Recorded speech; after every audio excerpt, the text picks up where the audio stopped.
It's a Guy Jeans podcast.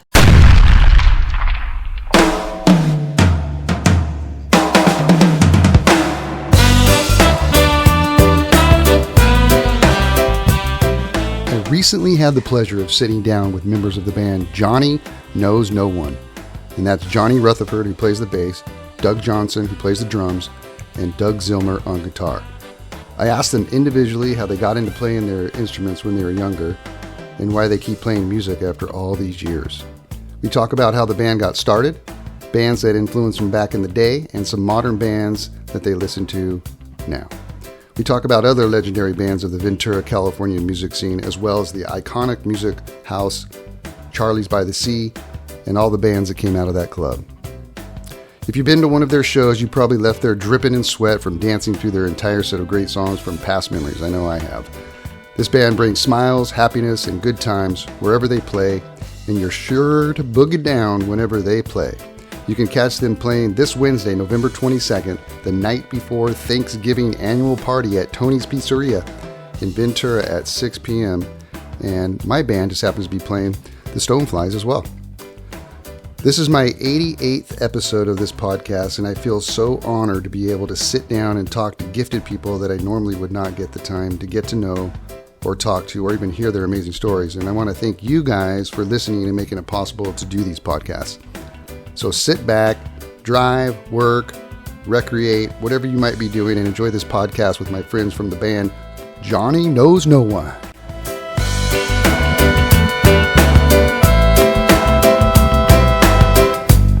Hey you guys, welcome to the podcast. I'm your host, Guy Jeans, and I'm here and honored to be with a really good band called Johnny Knows No One. I'm here with Doug Zilmer, Doug Johnson, and Johnny Rutherford. What's up, guys? How you doing, Ben? Hey, good to be here. So, a couple of things I want to find out right off the bat is, let's go a little history. How long you guys been together? Who wants that one? Well, Johnny and I started the band in 1984. Summer of 84. Doug joined the band about 5 years later, I think. So wait, you graduated. You had graduated and then started the band. It was the summer after 84. I was playing in a quote-unquote different band, and Johnny and a couple other guys came over and kind of stole me from the other band. We kidnapped him. Nice. Yeah. Were you guys? Who was any of you guys playing in the Funnels? That was me. Yes. Doug Johnson, the drummer. And were you drumming? Yep. Who was in that band? Tom Outmore and Jimmy Richards. And then we had Tina Cummings, who's now singing with Johnny Knows No One. Yep. We had her singing, and we had a couple other people kind of come in and out, but that was the main. Who was the keyboard player or piano player in that band? It was just a trio. Once in a while, Jimmy would play keys. In fact, I think every once in a while, Tina would play keys. But yeah, we didn't really have a dedicated keyboard player. Those guys both played bass and guitar, Tom and Jim, and they switched off. And did you guys do originals? We did some, but we were mostly playing covers. A lot of the same stuff that we do with Johnny Knows No One. Okay. You guys had a pretty good name back in the day, man. I remember you guys played probably a couple high school dances, maybe, or. Oh yeah. Right. Yeah. Yeah, we got in a little trouble at one. Did you? Buena one or Ventura one? A Buena one. They we had played there a couple times, and inevitably people would start slamming. So we had to sign on our contract that we would stop playing even if we were in the middle of a song when people were slamming. So we did that like 7 times. And then finally, Atmore told all the guys that kept slamming, he said, look, if you guys just go to the back of the gym where we can't see you, we'll keep playing. So they go to the back of the gym, and we can tell they're slamming back there. And we just kept on playing. Well, it got a little out of control, and Miss Frucci tried to break it up. And somehow she got pushed and fell on the ground. And somebody... I think I was there. Whose initials were DM jumped on her and kind of mounted her. Oh, no. and then jumped off and ran into the crowd. Oh, my God. So the next year, Tom and I had another band, the Tremors, with Chris Brenner and Larry Buben. Oh, okay. And we were going to play there, and I had to go in and talk with Miss Frucci face to face. Oh, my God. And she said, so I hear a couple of your members of the Tremors formerly played in the Funnels. Is that true? And I'm doing everything I can to not laugh. And I said, yeah. And she said, well, last year we had some problems. And I said, yeah, that was really bad. So we had to sign another contract that they wouldn't slam. Is it Chris Brenner? Yeah. He was the keyboard player, right? Yeah. That dude was a talented guy, man. Oh, my Yeah. gosh. What's he doing these days? He's been like the music director for Mila Jovovich or something like that. Yeah, Mila Jovovich. Yeah, she's an actress and a musician. Yeah, she was a musician first, I believe. Awesome. Yeah, I haven't talked to him in decades. Yeah, I haven't but either, man. Yeah. I haven't seen Great songwriter. I mean, Yeah. first time I heard him play piano and start playing his own tunes, I'm like, I want to be in a band with you, man. Yeah, he was a talented dude. I remember being up in Ohio at a party and he was just playing the piano and everybody was just tripping on him, how good he was and stuff. It was cool. Oh, yeah. So the people that aren't here from your guys' band, Johnny Knows No One, Joe Hamilton and Tina Cummings, who's on vocals, Doug Johnson plays drums, Doug Zilmer plays guitar, Johnny plays bass. And how did the name of the band come from, associated with you somehow? How did that go down? Yeah. Well, we were at Ventura College, and which I didn't go to. I mean, I was enrolled, but Like all of us. yeah. We were sitting around, and there was Brian Turner. I don't know if you remember Brian Turner, Yeah. Big BT. Yeah, of course. Yeah, we were sitting around, and everyone was talking about people, and I said, "Who is that? I don't know that person." And Brian said, "Johnny, you know no one. Johnny knows no one." And that's where it came from. It just kind of stuck. But our first name was, I think it was Hit and Run. Oh, was it? God, it's a terrible name, but yeah. So we adopted Johnny Knows No One, and it's been Johnny Knows No One Great ever name. since. Great Yeah. name. Well, it was $4 haircut for about a week. That was the name. So how did you start the band and you came on in and then you asked Doug, or how did that all go down with you guys? I'm really interested to hear that. Well, like Doug said, Doug Zilmer, we kind of stole him from another band. Uh-huh. And then there was Kenny Taylor. Okay. And Larry Buben, he was our drummer originally. It was Larry Buben, Kenny Taylor, Doug Zilmer, and myself. And Gerald Cushman. oh, that's right. Gerald Cushman sang too. I forgot. God, it's been so long. And we started, like I said, 1984. Mm-hmm. And I think Kenny went away to school. He went away to college. And then I became the bass player full time. I used to play guitar in the band. And then I became the bass player full time. Yeah. And then Larry left at one point. I don't know the year, and we got a kid from Santa Paula, Matt Novak, to play drums for us. And then Doug Zilmer, he went away to Cal Poly, so we had to find someone else, and we found Kurt Crandall, who played guitar, and we were playing Charlie's before Doug left. We were playing Charlie's on Tuesday nights. Yeah. I think it was Frank's band, The Strangers. Yeah. And then Durango 95. They played Monday night. We played Tuesday night. And you guys it was Johnny Knows No One? We were Johnny Knows No One. Yeah, yeah. And oops, sorry. Most that's of our okay. friends Yeah. couldn't get in. Yeah. So they hung out at the big window there Oh, at of course, Charlie's. yeah. Awesome. Yeah. What a great place to have for Charlie's all was of us great. musicians, Yeah. right? Great that was place. an amazing place. Yeah. How many gigs have you done there, Doug? Oh, my gosh. Amazing. Yeah, a lot. That place was so fun. Yeah. It was because as time went on, they were just having original bands, young original bands, kind of garagey original bands. And that was the creative hub for Ventura, Yeah, for the young people. All the artists hung out there. It was just such a great hang. Yeah. Totally miss it. Everyone that went there misses it. Did you guys play parties like college parties or whatever before you guys started playing at the club and stuff like that?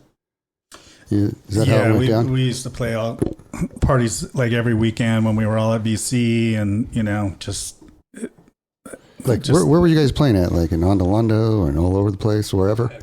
We did. I think we played Ondalando, but just all over Ventura. I mean, over by Buena High School, sure. By the college, just whoever had a house and wanted to party, we were there. So And cops would never come. Like they wouldn't show up till like 12. You guys got to stop now, and they would leave. And then you start up again. You start up again. They come back and they say, if you guys keep playing, we're going to take your equipment or whatever. The rules have kind of changed nowadays, huh? Like you can't do that anymore. The kids can't do that, huh? Hell no, it's for kids. They can't. They get fined or something, or the parents get fined if they have a party or something. I heard in Ventura, and all the other neighbors freak out. Yeah, but we used to play at people's condos. Oh, yeah. I mean, and we weren't quiet. Yeah. I'm embarrassed to say that the first time I guess I was gigging too. I must have been playing and doing my thing with my different bands and stuff. But I'm embarrassed to say the first time I saw you guys was up at Eric Allison's party. Oh, wow. And that's the first time I ever saw you guys. And I was blown away. And I was telling Kelly, who was with me, I'm like, these guys are badass, It was fun. You guys were doing kind of like a little unplugged session. It was an acoustic set. Yeah. Because you were playing the cajon, I think. or weren't you? Yep. Yeah. And you guys were just jamming, man. It sounded killer. Yeah. That was fun, huh? We were set to play a full-on gig there. Yeah. But because of the winds, and they were afraid of the fires coming back. Yeah. So we had to play an acoustic set. And it turned out well. It turned out fun. It was fun. Yeah. I think I was hammered that night, but it turned out well. I think everybody was. Yeah, since we didn't think we were going to play, we thought it was canceled, we kind of started drinking. And then we got talked into doing the acoustic thing. And I think I remember even maybe telling you, I've never been this hammered playing guitar before. That sounded great, man. It was fun. I was sober. You guys were totally entertaining. Yeah. So let's talk about your guys' musical background. And I know Doug Johnson's got a musical background, and I want to hear about everybody's musical background. Let's start with Doug Johnson. When did you start playing drums, and how did that all go down? Did you get your first kit when you were a real little kid? No. I loved music out of the womb. My mom said I learned how to operate the turntable before I learned how to turn the TV on. I just gravitated toward it. I think I took some piano lessons. I took some guitar lessons, but then I fell in love with the drums. And I think I was 13, and Christmas was coming up, and I put drum set on my list. Well, what my parents gave me, a little practice pad and 2 drumsticks. You hit the hell out of that thing, didn't you? Yeah, I had to prove myself. So the next summer, they put me in drum lessons just on my practice pad, and I worked my butt off. And the next September, my 14th birthday, they surprised me with a CB 700 drum set. Yeah. And I earned it, and I think they were convinced that I was going to stick with it and that I was going to work at it and actually practice. And I loved it. It's funny when you actually love practicing, then people, you really love your instrument, and that was apparent. So, I've worked my butt off, practiced a lot. The Funnels was my first band that actually played gigs, and that was great. It's like once you start playing gigs, all that practice you've been doing really comes together. So then I studied music at VC, and then I did a year at Berklee College of Music, which was just awesome. I learned so much there. I didn't have the funds to go back. It was really expensive. Yeah, it's totally expensive. But still, I mean, just all that I learned just in 1 year, not just about drumming, but about music in general. Theory and all kinds of stuff, I'm sure. Yeah, and being surrounded, like I lived with these 2 guys who were already world-class musicians. It was just crazy how the talent there. Mm-hmm. And anyways, I think there was maybe 2 years that I didn't have a kit my whole life, but I've been playing ever since then, playing gigs, and I can't stop. I've tried to stop. We talked about, I was watching you guys play at Tony's Pizza the last time, and I was talking to you about how you hold your sticks, and which is you see really good drummers playing like that. It's kind of like this, right? Traditional grip. Yeah, traditional grip. And did you learn that when you were little, and you've always played that way, or? Yeah, I was taught that. I played traditional for about, I think my first year, and then I switched to matched grip, and then. Which is like, yeah, okay. Where your hands both hands are holding the same. Okay. And then I was really getting into trying to develop left hand independence, and doing all these things like eating with my left hand and answering Really? the phone, and it just wasn't happening. But then I started playing traditional grip again, and all of a sudden I started getting this independence, and I think what it was is that. All of a sudden, my left hand was no longer the little brother that was like always 2 steps behind the big brother. It was like he had his own thing now, and it was developing his own personality. Yeah. And instead of trying to emulate whatever the right hand was doing, my left hand was now, hey, look, dude, I can do this, and you can't. Yeah. And all of a sudden, my left hand independence started kind of flourishing, and so I stuck with it. And I think it's funner. I like playing that way more. I don't know why. I just think it's more fun to play like that. Yeah, it looks cool too, I think. Yeah. Absolutely. So you play with like all kinds of bands in Ventura too, right? Or you used to? Yeah. Yeah, and you're kind of like the guy they would call up if somebody couldn't make it? Yeah.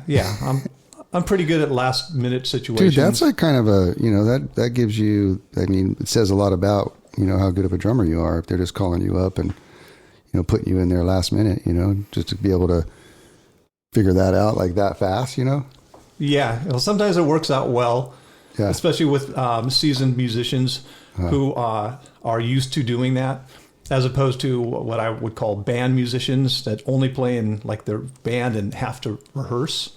Yeah. The guys that are gigging all the time, they're like, okay, dude, 12 bars, quick 4, and we're going to break on the quick 4. Okay, shuffle, yeah. And then they'll count it in at the tempo they actually want to play the song in, and everything's fine. Yeah. And it's about a lot of it's feel too, I'm sure. Yeah. Trying to feel where they're going and stuff, yeah. It's communication, and I think there's a certain amount of musical intuition that goes on also. Did you take band at like any like junior high or anything? I played in the jazz band at Buena High my senior year. Okay. I also did a year of music school at Long Beach State. Oh, God, that was terrible, but they made me play in the marching band. Oh, did they?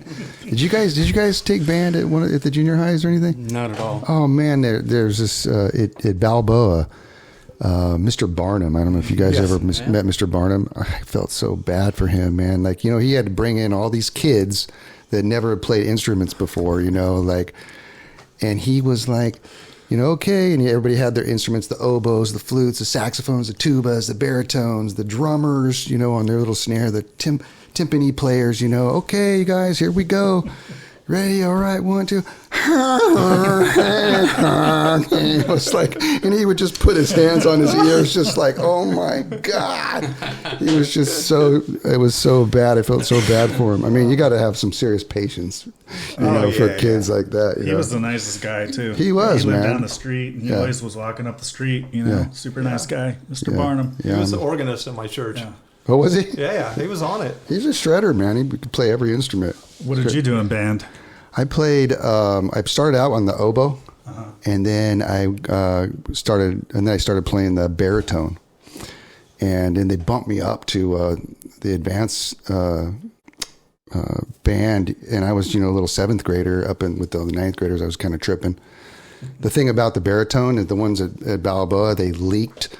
And so the spit and everything would get all over your hands and all over your clothes, and it'd stink, man. And I'd go into like Spanish class, and the girls would be like, "What's that smell?" And I was just like, so I tried to cover it up with Brute 33 in my locker, and made it even worse, man. But anyways, I stopped playing the baritone because of that, and went back to the oboe, which was cool. But did you guys ever do that? Mm-mm. No. Yep. What about you, Johnny? How did you start your musical endeavors? Well, we had a lot of music in our house growing up as a kid. My dad, he played guitar, wrote songs. He was a really good songwriter.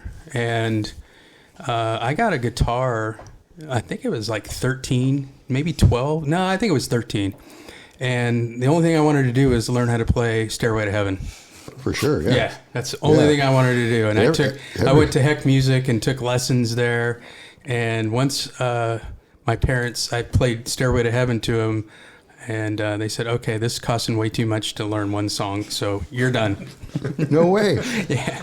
No, but I just, friends, Scott Knight, who lived in this neighborhood, you know Scott? Yeah. Yeah, he played guitar, and I'd get together with him and other guys in the neighborhood, and we just, we jam. Yeah. And, but music was always going at our house, Willie Nelson, stuff like that, way back when. Yeah. So I just learned on my own. No formal teaching really at all, and a lot by ear. Huh? Yeah, yeah. And then when I met Doug and all the other guys, we started playing all the time. And like I said, when Kenny left, I became the bass player. So I still play a little guitar, not a lot, but in the band, it's strictly bass. And you're singing as well, right? Yeah. Do you do most of the singing? And then Tina does some too? Tina does, Tina does some singing. She does a lot of backup. Doug sings a little bit. Yeah. Joe, he sings a few songs. Okay. Yeah, so we That's spread fun. it around, but I think most of the songs I sing, and I don't know all the words, so don't pay attention when I'm singing. Dude, I'm the same way, man. I make it up as I go sometimes. Absolutely. Yeah. It's just the way it is. How can you remember lyrics to all those songs? Right. It's too hard. Yeah. But what about you, Zilmer? Yeah, so similar to Johnny, and Doug, I think I was born loving music, and just always loved music and always had an ear for it. Fell in love with guitar very early, but didn't start playing until I was 12. Took lessons at Heck Music, just like Johnny, and for about a year.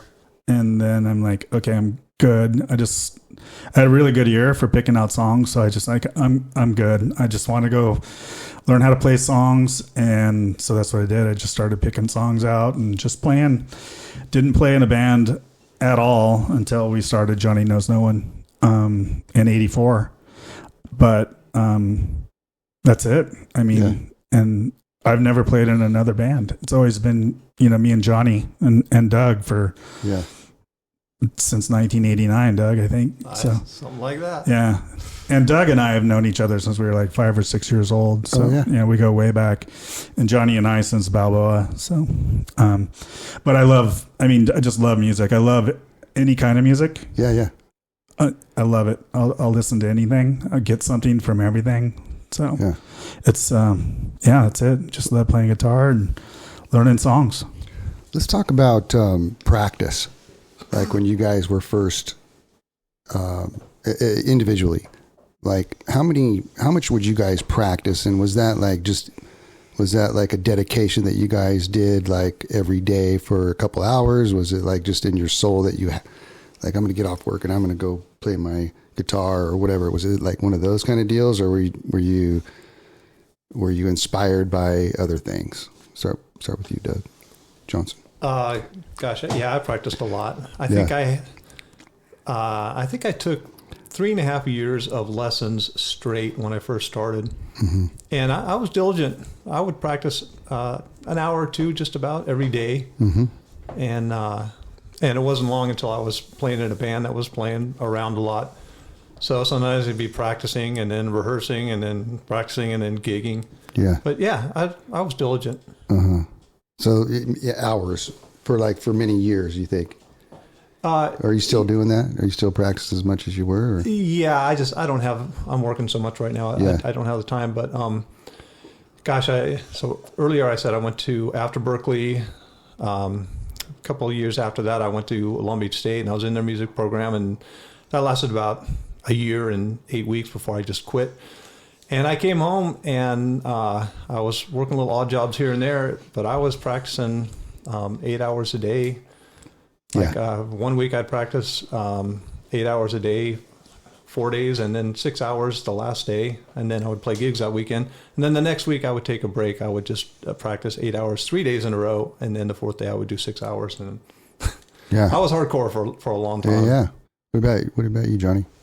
Well, I always had a guitar around. Yeah. Even, just watching TV when I was young with my parents, I'd always have a guitar in my hands, and I'd just be, muffling it so I wouldn't bother them. But in my room, always playing. Yeah. I mean, it was every day. I'd come home from school and I'd pick up my guitar and I'd get in front of the stereo and play with, different songs. Mm-hmm. Not to the extent of Doug. I wouldn't practice that much, But you're still yeah. It was still a couple hours a day, every Yeah. day as a kid. Now I just don't have the time. I just Yeah. working and stuff. I just Yeah.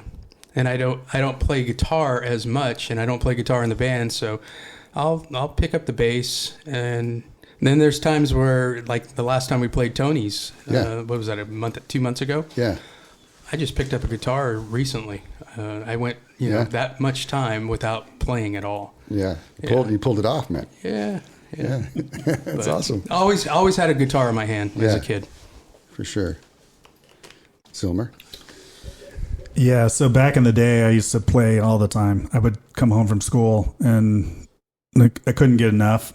I just kept wanting to learn songs. I'd try to pick out songs and listen to it and try and learn it. It was a super cool feeling to kind of actually learn something, especially something a little difficult. As time went on, I didn't practice as much. Nowadays, it's kind of love-hate. I mean, I always have a guitar out. My acoustic guitar is always out. That's what I'll play. Sometimes I'm super inspired and I feel like I'm playing really well. And sometimes I think I just totally suck and just put it down and leave it there for a bit. But I always come back and I still love it. And I just, I have too many guitars, more than I need. And there's a reason for all of them. Yeah. Most people don't know what that is. But Yeah. if you're a guitar player, but yeah, I mean, nowadays I don't practice that much. If we have a gig coming up, then I'll play a lot. And then sometimes I'm like, okay guys, it's time to learn some new songs. So we'll figure those out and practice those. But yeah. Why are you guys still playing? That's a great question. Well, I'll answer for me. I mean, I absolutely love it. And I was thinking back, I didn't play in a band until this band, Johnny Knows No One, in 1984. And the feeling of playing with other musicians and creating something that's way bigger than what you've been doing, by yourself in your room was completely unexpected and awesome. And it still is. Yeah. That's one reason why I don't really like practicing that much anymore, because it's just not as much fun as actually making music with these guys. So that's why I still do it. It's a lot of work, like Doug said earlier. Yeah. When we have a gig, take some practice. We're all busy, but if we didn't love it, we wouldn't still be doing it. And we actually had a 13-year break at one point. Did you really? Yeah. Yeah. So that's my point of view. Yeah. What was the question again? So why you still like gigging? Yeah. I just loved playing music with these guys. Yeah. I don't think I could play with anyone else. Doug and I have done it ever since we started. And I did have another guitar player when he went to school, to college, and I hated it. Yeah. I hated it. It was because the guy didn't play like Doug. He was just, he didn't play the music that we played. I think he was like a heavy metal guy, guitarist player. Yeah. And we were playing at Charlie's a couple times. It was work. Yeah. You just can't quit me, Johnny. I just can't quit you, Doug. I think that's a good point. Like finding bandmates that you can relate to, that you're actually friends with. Yeah, that we have chemistry. And have a good time with. It's really important. Yeah, when Doug Johnson was playing in the Funnels, I'd get to sing a couple songs with those guys. Yeah. Way back when, and help do the sound and stuff, and I've known these guys forever. So it's great to play with them. Yeah. Johnny, do you remember the first time we met? Fill me in. It's been so long. So I think I was in 10th grade, and you were going to Balboa. Yeah. And one of the guys in my neighborhood said, "Hey, I heard they're having a pickup football game over at Water Maria." Yeah, it was raining. And so we go down there and divvy up these teams. And I'd never met you before, and so I was on your team, and we started off with the ball. And the first play, you said, "Okay, I'm going to be quarterback," and you look at me and you said, "You're going to go out." And you looked at, I think it was Kenny. You said, "You're going to go out, and here's the pattern you're going to run." And you turn your hand over, and there's two big warts on opposite sides of your hand. and you look at me, and you say, you run 10 steps out, and then go right over to this wart. And then you look at Kenny, and you say, 10 steps out, and then go to the left over to this wart. And I was like, funny. Okay, I like this guy. And no, I mean, I really was impressed. I was like, this guy was 3 years younger than I, and he'd already risen to this level of sophistication that was like even beyond me at that time. I was really impressed, Johnny.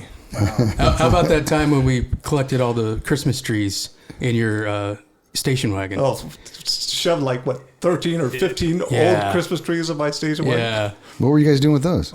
Burning them. Took them down to the beach. Oh, yeah, big bonfire. Took them down to Waterbury Lane. Yeah. Piled them up. You could feel the heat from those. And it was an east windy day, so everything was safe. The wind was blowing out to the ocean.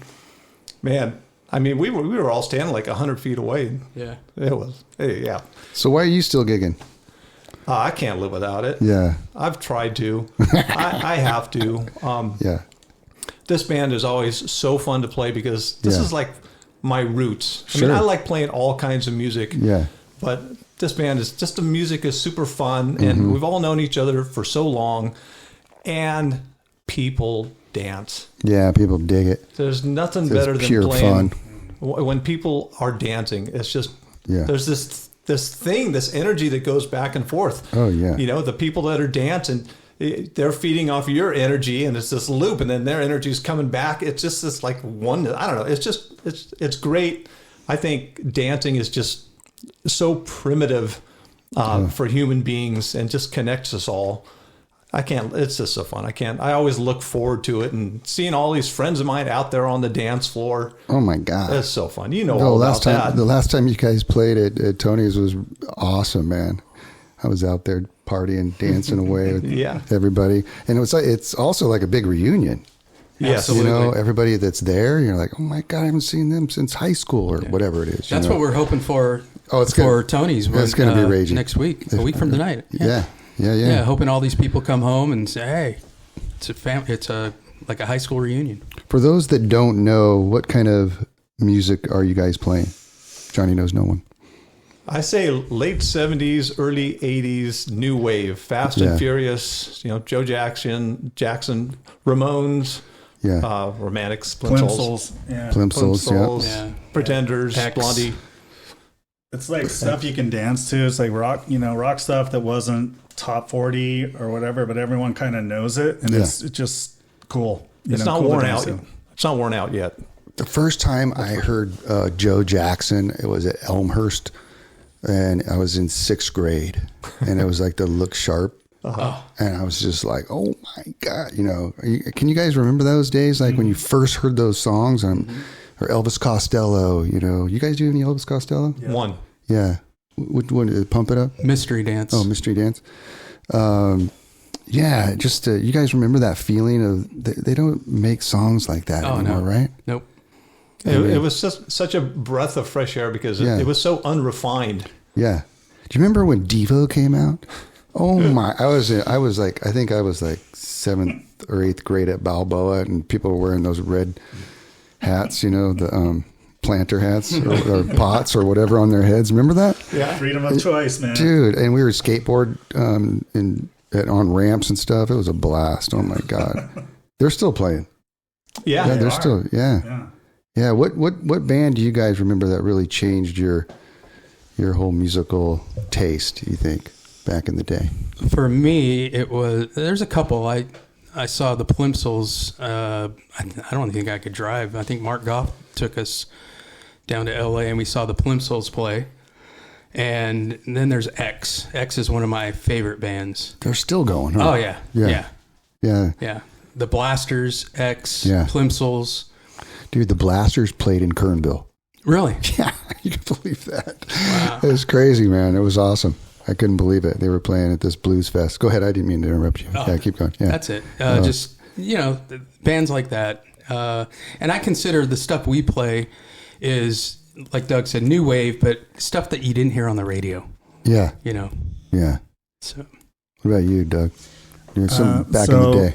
For me, I was kind of a hard rocker. I was into the heavy guitar stuff and didn't really listen to a whole lot more until around that time you're talking about Devo and like Blondie, even like when they came out and had a little edge. It still had some guitar, but a little bit of keyboard synth stuff, which I slowly had to get used to. And then like Oingo Boingo. Oh my God, yeah.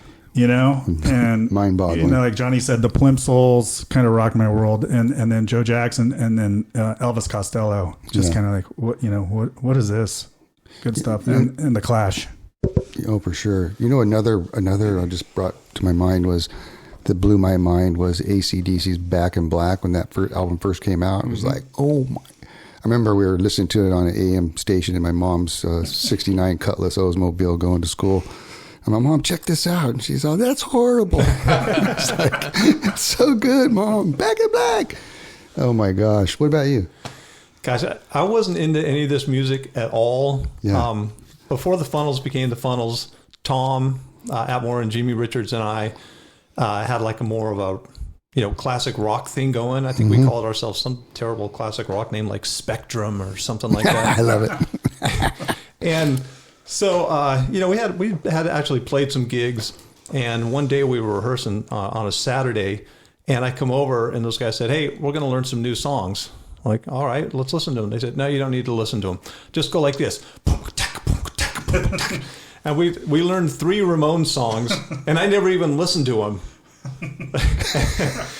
And that's where it all began for me. Yeah. So then we started branching out from the Ramones to Joe Jackson and stuff, and I just loved that stuff. Generation X, that was one of my favorites.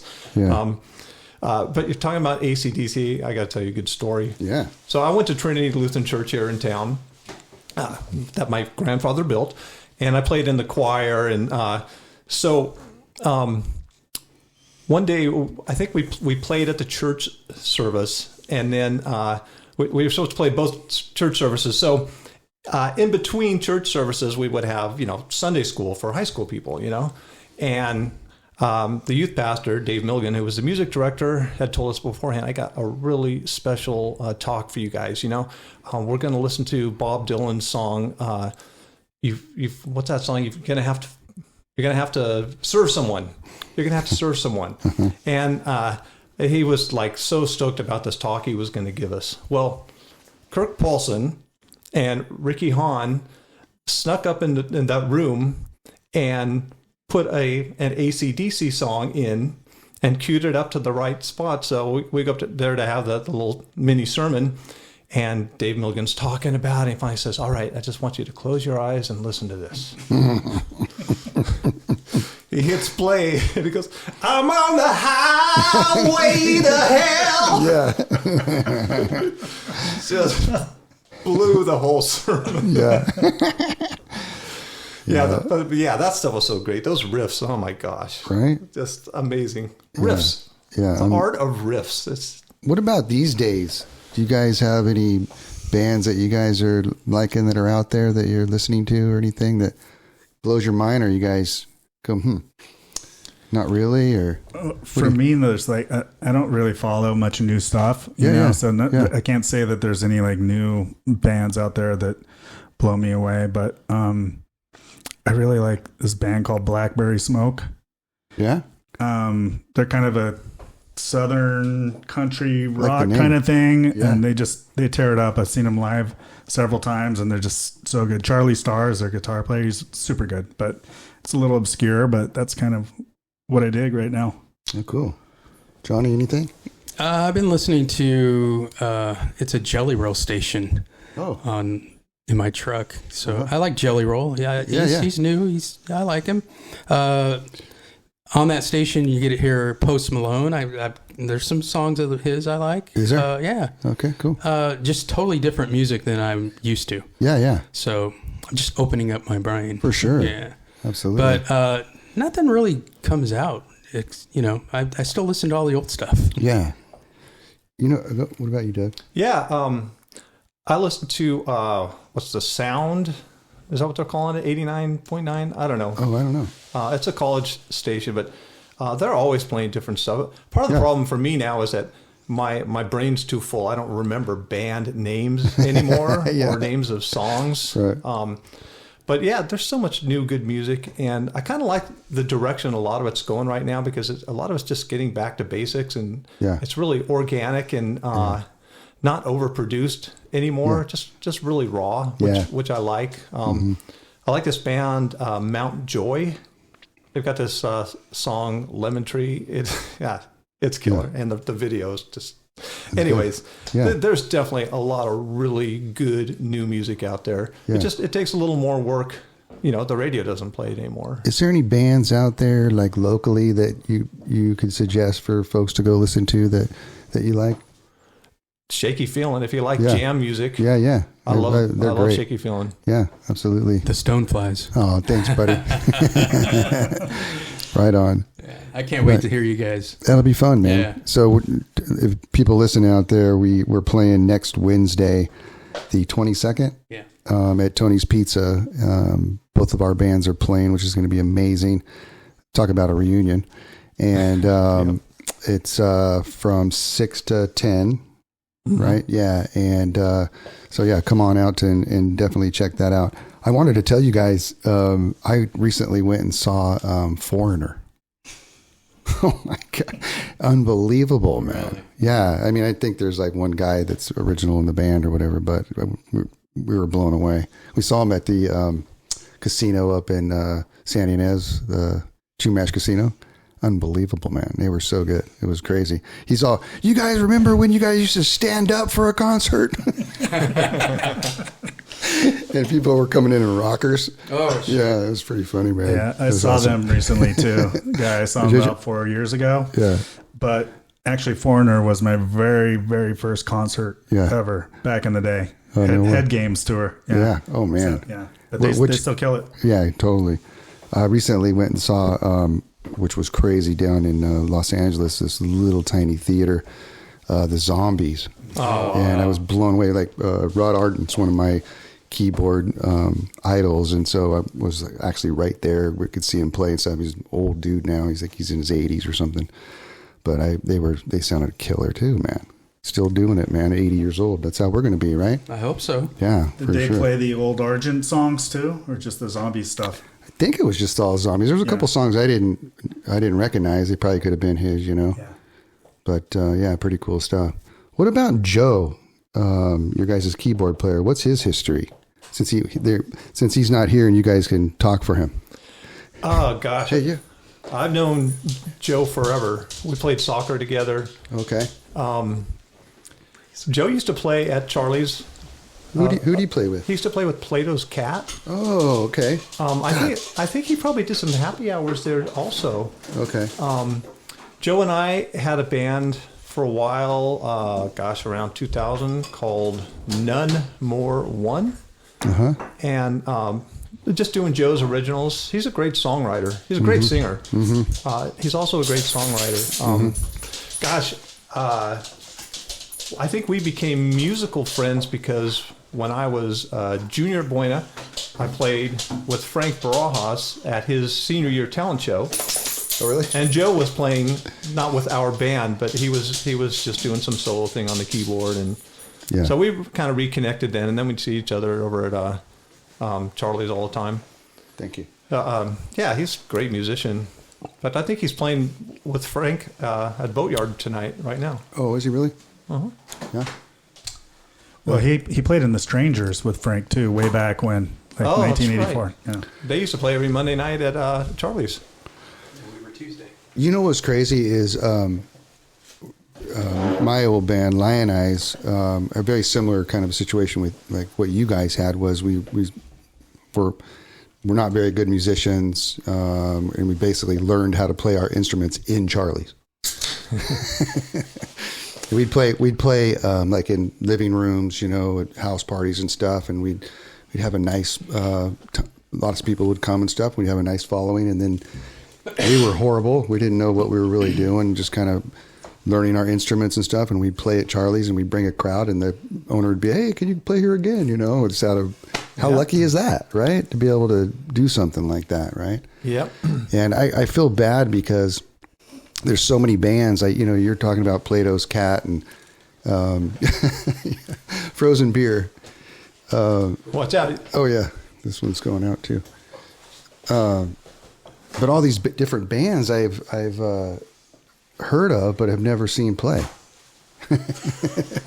We're having a beer spill here.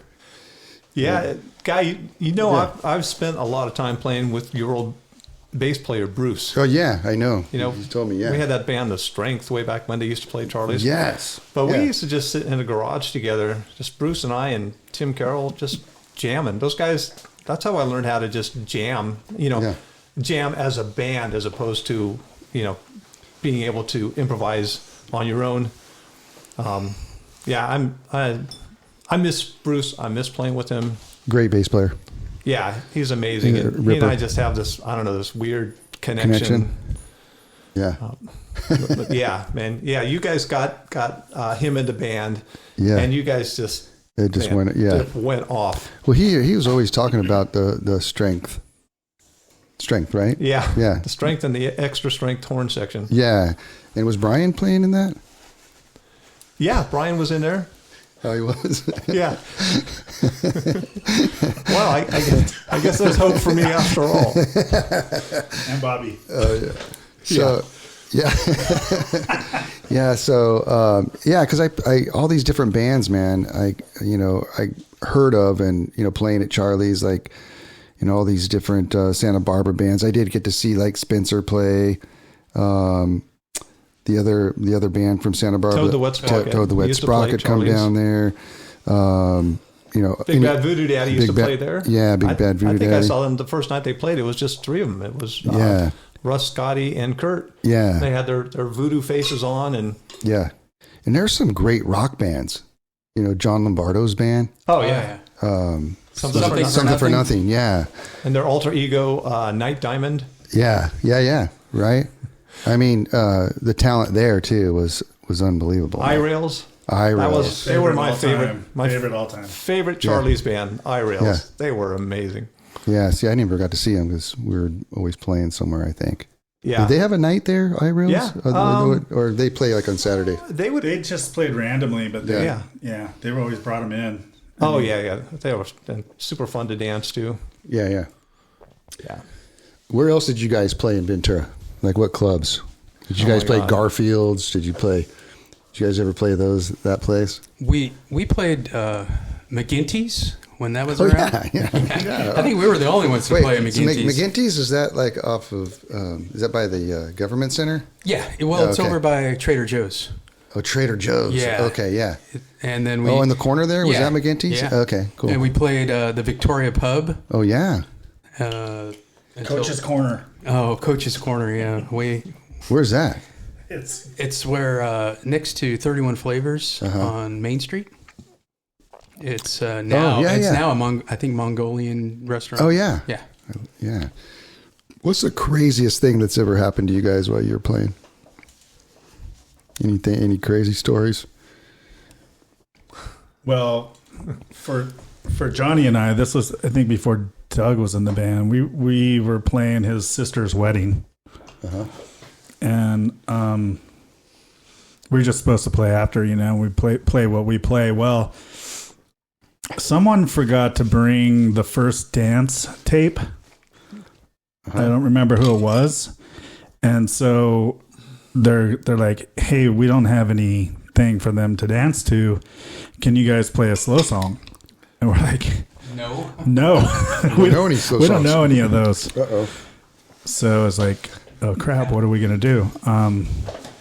So we basically made up a song, like 3 or 4 chords just on the spot. And Johnny just made up some words and we threw it together. And really, I mean, no one knew the difference, but it must have been awful. But that, that was the most stressful thing. Yeah.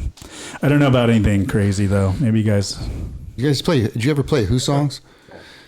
Remember Who songs down at the beach? I think we played there. Yeah, Remember that place? Just the smell was inspiring. Oh my God, yeah. No other places? I'd say one of my more memorable gigs was the Battle of the Bands, summer of 1982 at Huntington's. When Wait, where was Huntington's at? Wagon Wheel, Oh, okay. right by the Esplanade. Oh, yeah. And this was the second round. We'd already beaten my... I was there, man. Was that the Funnels? Yeah. Yes, okay. We'd already beaten the Ray Bands, good Oh, friends the of Ray mine. Bands, right, yeah. And so the second round, we got matched up with Sirith Ungol. I remember that, yeah. Did they win? Yeah, those poor guys. They came in. They had their new albums they put out. They had they just toured like China of all places and Mexico. And they were huge. And they were being super nice to us. And like, I mean, they knew that we were just these kids that were learning how to play. And they're like, yeah, don't take this stuff seriously, guys. You know, don't let it bother you. Just, you know, have fun and blah, blah, blah, you know. And so we played a set, then they played a set. And it's funny, Tom and Jimmy switched off playing bass and guitars. And one of them broke the A string on the bass the first set. Of course, they had a spare. So then the second set, they broke the other A string. Oh, no. And had to play the rest of the night without the A string. So that they were doing it by crowd vote. You got a ticket when you came in. Oh, yeah. And you know, you went back and put it in the coffee can for whichever band you liked. Yeah. So I went back to count the tickets. And, I mean, they kicked our ass. They were a great band. And, you know, we were fun, but we were, you know, marginal. We were a total garage band, and they were kind of polished. And so they empty out their can first, and this pile of tickets comes back, and I'm like, oh shit, we're doomed, man. So then they open up our can, and a few tickets came out, and I was like, oh, they killed us. And then the guy taps the can real hard, and this freaking mountain of tickets came out, and we beat them like, I think it was 262 to 72. No way. I felt bad. We all felt bad. But, you know, I mean, Yeah. it was crowd vote. If It's it was crowd my vote. talent, they would have kicked our asses. But Dude, I remember that. What year was that? the summer of 82. I think that was the end of the summer, like August or something. Wow. Yeah, I did go to that. 82, huh? Yeah. I think I was trying to sneak in there. We couldn't find a way to sneak in. Got in somehow. Me and one of the Freeman brothers. Just pick one. And my brother, and my brother Josh. Yeah, I'll leave it at that. Yeah, I think we were on the roof and we were trying to like find a way to get in. Seriously? Yeah, and we climbed up there and we were looking for a thing. We saw the guys down there, and we couldn't pull it off though. That sounds something like that loan officer that we're all good friends with. Yeah. We won't mention any names. that. Did you ever do Battle of the Bands? Yeah, we did a couple of them. We did Battle of the Bands at the Ventura Theater with, we were in the finals with Dicondra. Remember that band? Was this Line Eyes? Yeah. Dicondra. Remember that I band? hope you guys won. No, we didn't. Oh my God. We lost that. Seriously? Yeah. Dicondra, man, they were good. You remember that band? No. Oh. I They were remember like they wore like costumes and they were really good musicians, you know. But I think it was judged by the guys from Heck Music, you know, not the audience. So yeah, Bobby kind of flipped out on that one. He knows what he did, but we'll just leave it at that. Yeah. Okay. We'll ask him next week. Yeah, definitely. Yeah, we will. Yeah, we played a couple of those Battle of the Bands. We had a big break too, probably about maybe like 10 years, I think, and then Rock the Cure. Yeah, That was when you came back, right? Yeah, Kristen Perry. Yeah, Kristen Perry, Bruce's wife, called all the band, all Lion Eyes up, and called me up in Kernville. I hadn't played in 10 years. I was just concentrating on my business there and stuff. And she's I've got stage 4 breast cancer. Want to bring some awareness. Would you guys mind playing? All of us said absolutely. And so it was like a big reunion, of course, you know. Oh man. And super fun. God. Yeah. Rest in peace, Chris. Yeah. We miss you. Yeah. Oh, But she brought us all back together. yeah. You know what I mean? What was the process like? Was it just like riding a bike with you guys, or? Yeah, we actually stepped right back into it. We hadn't seen each other for for 10 years, I think. And then, we started playing all our old songs. The horn section came back. And we actually hired a couple, I think we had a couple other horn players play with us. And David Spaziano came. Remember David Spaziano? Mm-hmm. Yeah. He passed away too. I don't know if you guys knew that. Yeah. But he played, and then we had a whole bunch of people that were past members of Lion Eyes. They came and played. It was really cool. Yeah, that was such a fun night. Yeah, it was really neat. Yeah. And just to be up, and me and Bobby, we hadn't played in front of an audience in a long time, and so that was like a big audience. And so we're running around on the stage and doing whatever we do, and we both went to the drum riser, and both of us were like, oh my God. And I couldn't breathe, man. We were like so out of shape. Yeah, that's pretty funny. Yeah. Good stuff, man. Yeah, you guys killed it. Yeah. Well, I want to thank you guys for being on my podcast. That was amazing. Why don't you guys go ahead and tell when we're playing and when you guys are playing after that, if you guys have any other gigs or where people can find any of your guys' stuff or anything like that, but go ahead. We don't have any stuff anywhere. The three of us did record summer of 86 or 87. Goldmine, baby. At Goldmine Studio. Yeah. Oh, wait, before we go there, that's one of the questions I wanted to ask you guys. Is anybody writing any songs in the group at all? Like with Joe for you guys or anything? Or you guys do any of that stuff? We've always done covers. There was one time, I think, way back in 85 where we had an original song. We called it the punk song. But I don't think we've ever done anything else original. Yeah. It's just covers. Does Joe write? Joe writes a little bit? Yeah. Joe writes quite a bit. Yeah. Awesome. I write a lot. Yeah. But I'm the drummer, so, Yeah. no one ever asked to hear it. Yeah. I bet they just will play now. a beat and shut up. Yeah, man. So Tony's next week, huh? Yeah, Tony's. Wednesday the 22nd. Yeah. Well, this is coming out on Monday, so it'll be actually this Wednesday. Oh, this Wednesday. Yeah. Oh, I will see you this That was Wednesday. a radio faux pas. 6 o'clock. Get there early, get a table. Yep. It's like last time it's going to be packed. I think it's going to be packed. Yeah. I mean, based on, what we're hearing, everyone's planning to go. So. Oh, yeah. I know Gearing's coming down from the Bay Area. Lots of people are going to be in town. And there's a killer headliner. We're going to have a great time, you guys. It's going to be so fun. Did you want to say anything, John? Just that Johnny Knows No One is on at 6, and you guys are bringing up the rear. Or Somewhere around 8 or so. Yeah. Cool. Yeah. Sounds like a plan. So get there early. Sounds like a good time. And there's a rumor that somebody might be joining you. Yeah, Bobby Gallion from Lion Eyes days. He'll be there to sing a couple songs with Stoneflys. All right. Nothing screams party Yeah. like Bobby Gallion. Yeah. This is going to be awesome. Yeah, it should be a good time. Night. Well, thanks again, you guys. What a pleasure. What an honor to have you guys on my podcast. Thank you. And I look forward to playing with you guys. Thanks, buddy. Absolutely. Thank you, guy. All right. Thanks, Talk guy. to you guys later. With everything going on in the world today, right now could be the best time ever to diversify your retirement savings with precious metals like gold and silver. I just bought some precious metals myself, and I got them from the top-rated company Goldco. They couldn't have made the process easier, and their customer service was impeccable.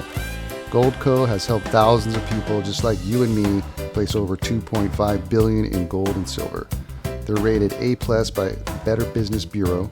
They've earned over 5,000 5-star reviews. They're a 7-time Incorporated 5,000 winner. And that's just mentioning a few of their accomplishments. There's plenty more.